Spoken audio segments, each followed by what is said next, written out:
साथियों नमस्कार। आज के वीडियो में हम मुंता निकालना सीखेंगे। मुंता ज्ञात करने की सबसे सरल विधि का उल्लेख करेंगे। सबसे सरल विधि को समझेंगे कि वर्षफल में मुंता कैसे निकाली जाती है, क्योंकि अन्य ग्रहों का उल्लेख जो है पंचांग में होता है, लेकिन मुंता का उल्लेख पंचांग में नहीं होता है। उसके लिए एक सरल सूत्र है। कौन सा है? स्वजन्म लग्नम प्रतिवर्ष एकम। जन्म लग्न से अर्थात जन्म लग्न और प्रत्येक वर्ष एक एक, यानी प्रत्येक वर्ष जो है एक एक राशि में मुंता घूमती है। मुंता भ्रम होता है, मुंता घूमती है। और स्वजन्म लग्नम गत वर्ष युक्तम, जन्म लग्न से और गत वर्ष से युक्त, अर्थात जन्म लग्न और गत वर्ष के योग से योग करने के बाद तदर्क तष्टम विमुखेन्त्याचात, मतलब यानी उसको 12 से भाग देना पड़ता है। यहाँ पर समझ रहे होंगे, सूत्र समझ रहे होंगे। इस श्लोक के अनुसार सूत्र है जन्म लग्न धन गत वर्ष बराबर जन्म लग्न और गत वर्ष का योग जो होता है, उससे जो है उसको जो है 12 से भाग देना चाहिए, भाग देना चाहिए। और जो शेष बचता है वह उस वर्ष की क्या होती है? मुंता होती है। समझने की कोशिश कीजिए। यानी यहाँ पर जो है भावार्थ लिखा हुआ है, अपने जन्म लग्न से प्रतिवर्ष एक राशि में एक राशि के भोग से मुंता चलती है। एक राशि के भोग से क्या चलती है? मुंता चलती है। अर्थात एक राशि आगे मुंता चलती है। इसलिए अपने जन्म लग्न से गत वर्ष जोड़कर 12 से भाग देने पर शेष राशि आदि मुंता होती है। शेष आदि राशि क्या होती है? मुंता होती है। तो अब देखिए इसका सूत्र क्या होगा।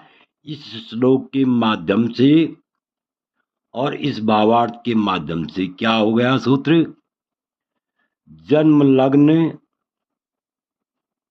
कुंडली में जो जन्म कुंडली में जो लग्न है, माना जो है जन्म लग्न जो है कन्या का है, मेष का है, तो एक हो गया जन्म लग्न। मेष लग्न है तो एक हो गया। वृक लग्न है तो 2 हो गया। मिथुन लग्न है तो 3 हो गया। कर्क लग्न है तो 4 हो गया। इसी प्रकार मीन लग्न तक क्या हो जाएगा?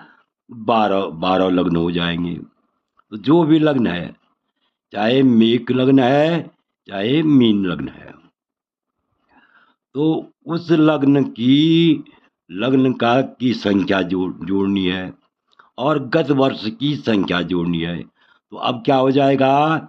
जन्म लग्न धन गत वर्ष का योग में 12 का भाग देने से जो शेष रहता है, जो शीर्ष अंक बचता है तो उस शीर्ष अंक की वर्षफल में मुंथा होती है। समझ गए होंगे आप। जन्म लग्न धन गत वर्ष का योग भाग दिया गया 12 और भाग देने पर जो शेष बचता है वह जो है क्या होती है, उस अंक के आधार पर वो राशि हो जाती है और उस राशि की मुंता हो जाती है। अब उदाहरण देखिए आप, उदाहरण समझिए। माना किसी का जन्म लग्न क्या है, 6 है, अर्थात कन्या लग्न है। तो कन्या लग्न का अंक क्या हो जाएगा, 6 हो जाएगा। और उसके बाद जो है गत वर्ष माना जो है कन्या लग्न की कुंडली है किसी की, गत वर्ष जो है 20 है, तो 20 यानी कन्या लग्न बराबर 6, धन गत वर्ष 20 कितना हो जाएगा 26। और 26 को क्या करेंगे, 12 से भाग देंगे तो 12 दूना होता है 24 और शेष रहता है कितना, शेष रहेगा वहां पर शेष रहता है 2, क्योंकि 26 है, यानी 20 6 जो है कन्या लग्न का अंक है और 20 गत वर्ष है, तो 20 से 26 हुआ। 26 को हमने 12 से भाग दिया तो 12 से भाग 2 बार गया। और शेष हमको जो है ये नहीं देखना कितनी बार गया, हमने केवल शेष अंक देखना है। तो शेष अंक हमारे पास कितना रहा, 2। तो अर्थात 2 अंक माने मेघ और वृक। नंबर 1 मेघ, नंबर 2 वृक। वृक राशि की मुंथा हुई। जातक की कन्या लग्न में 20 यानी 20वें वर्ष का अगर वर्षफल है तो इसको जोड़ने से शेष 2 रहता है, इसलिए वृक राशि की मुंता हुई। इसी प्रकार माना जो है किसी का जो है जन्म लग्न मकर का है,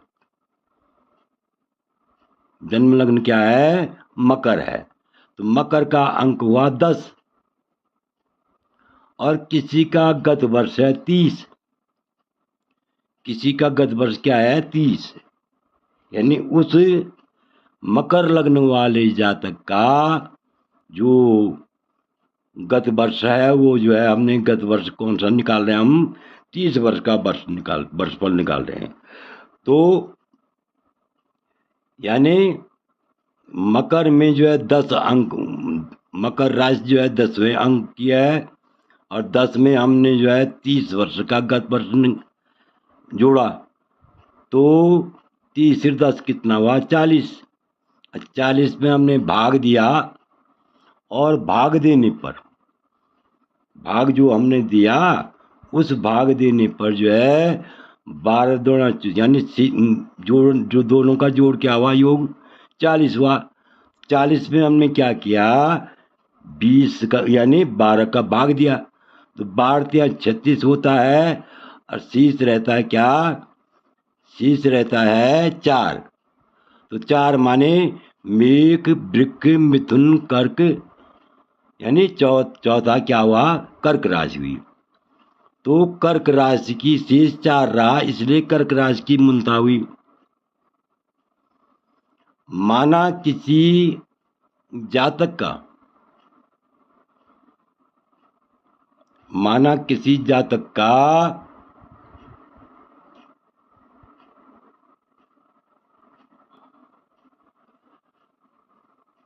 तो इस प्रकार से माना किसी जातक